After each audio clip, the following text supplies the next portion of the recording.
Принцип, към който лесно може да се придържаш, е компостирай.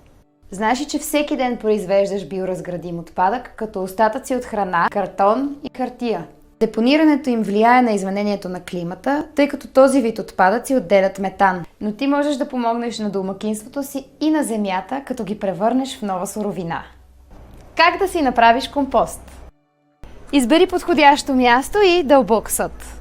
Компостирането е процес на разграждане на органичните отпадъци в присъствието на кислород, при който процес се получава материал богат на хранителни вещества за растенията. Трябва да редуваш материали богати на въглерод, кафяви и такива богати на азот. Зелени. Съотношението е 3 към 1 или 3 порции кафяви към 1 порция зелени. Но кои материали са кафяви и кои зелени?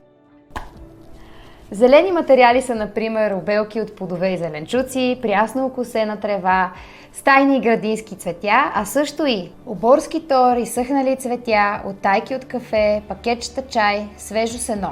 Кафяви материали са, например, картонени опаковки, обелки от яйца, макаронени изделия, а също и изсушена трева и листа, слама, дървесни стърготини, сено, малки пръчки, хляб.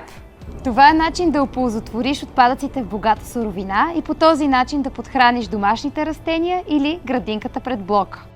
Просто е, нали?